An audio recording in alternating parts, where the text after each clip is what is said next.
Dr. Fred Hatfield is an impressive guy. He's a powerlifting champion, author, millionaire businessman with a beautiful wife.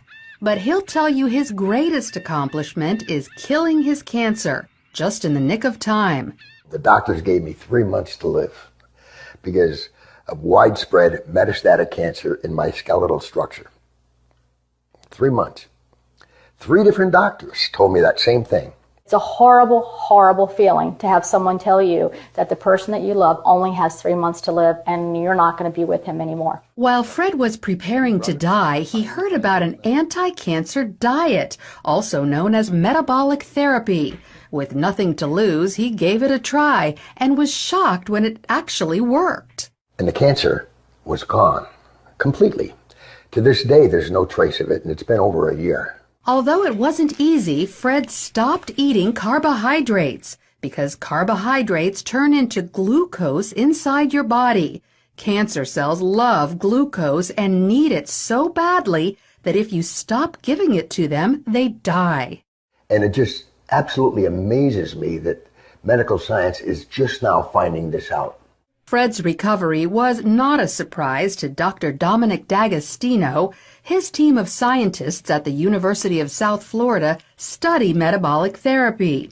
When they removed carbohydrates from the diets of lab mice, the mice survived highly aggressive metastatic cancer, even better than when they were treated with chemotherapy. We have dramatically increased survival with metabolic therapy. So we think it's important to get this information out. And it's not just lab mice. He's also seen similar success in people, lots of them. I've been in correspondence with a number of people, probably at least a dozen people, and over the last 1.5 to 2 years, and all of them are still alive, so despite the odds. And so this is very encouraging. All cells, including cancer cells, are fueled by glucose.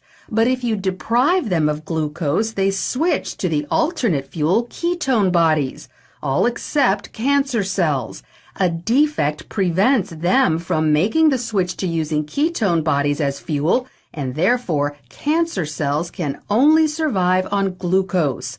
All other cells can use either glucose or ketone bodies. Your normal cells have the metabolic flexibility to adapt from using glucose to using ketone bodies.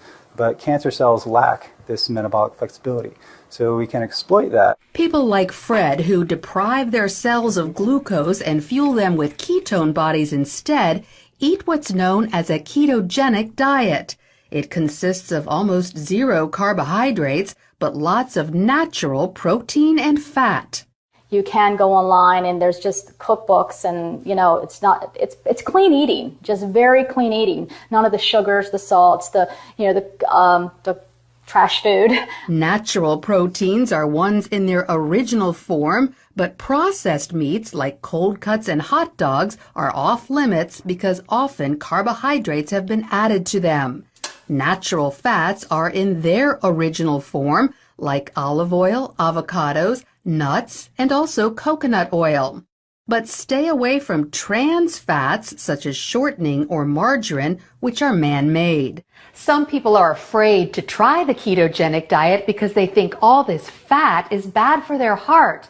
But more doctors are now saying natural fat is actually good for you, even natural saturated fat like coconut oil and butter. Doctors like cardiologist Stephen Sinatra. Is cholesterol the major cause of heart disease? Absolutely not. In his book, The Great Cholesterol Myth, he says the real cause of heart disease is inflammation, which comes from eating too many carbohydrates. We need to coach our patients and empower them about the dangers of sugar.